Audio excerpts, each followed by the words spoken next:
There we go.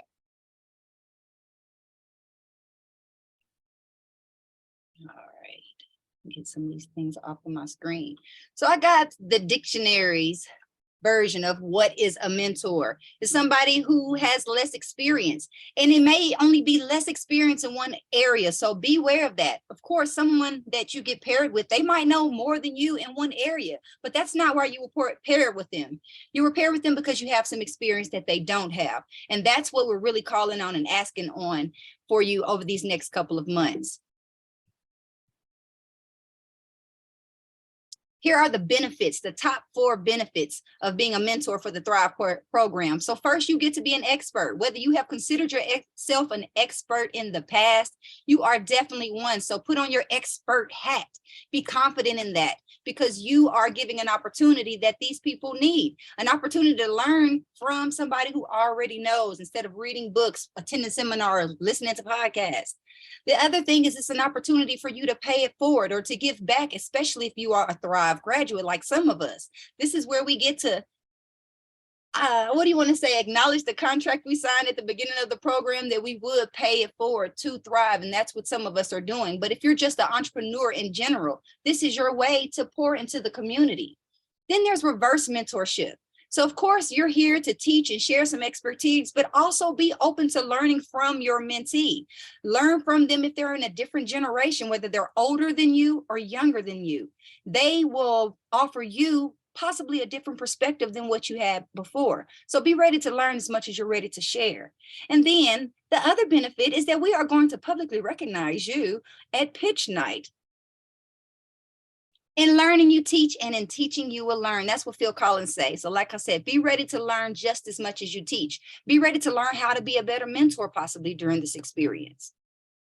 So the ideal mentor has these attributes, these aspects.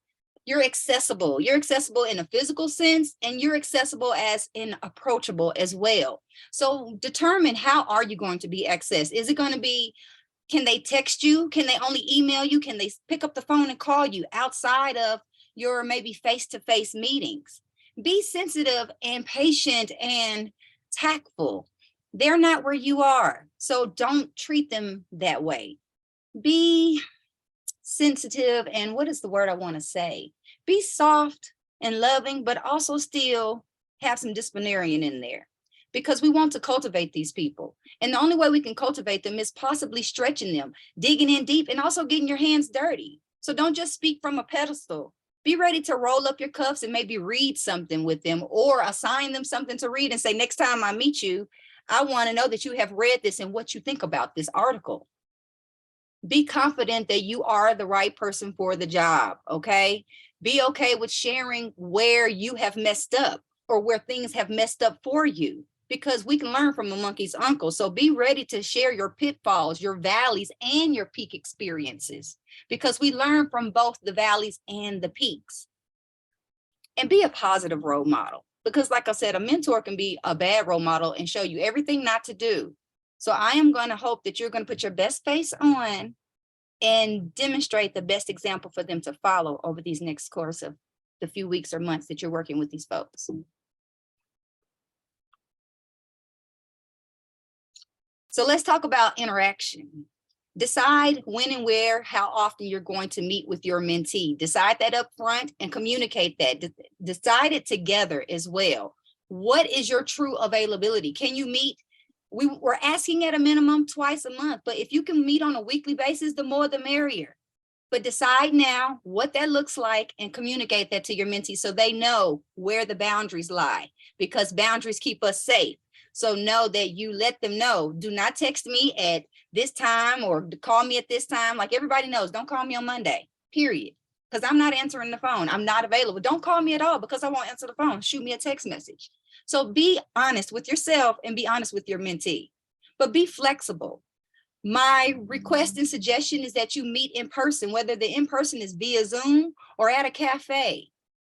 But if, the schedules are tough, it's okay to pick up a phone or do some texting or some emailing, but definitely be flexible to the situation, your own situation, and definitely towards your mentee's situation.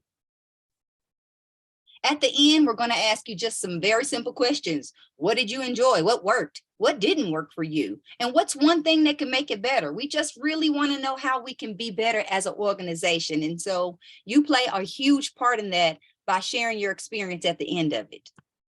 So these are the 3 people you can contact if you have questions, if you have concerns, if there's some conflict. We're your people. I'm sure you have our contact information. If you don't, make sure you get it before you hang up today. So you cannot teach a man anything. You can only help him discover it within himself. So definitely be willing to allow these people to discover themselves, discover their answers. Even if you have the answer, allow them to grow comfortably. At this point, I want to talk about mentorship, see if there's any questions we can answer, address anything that's in the chat box, and then we'll go from there.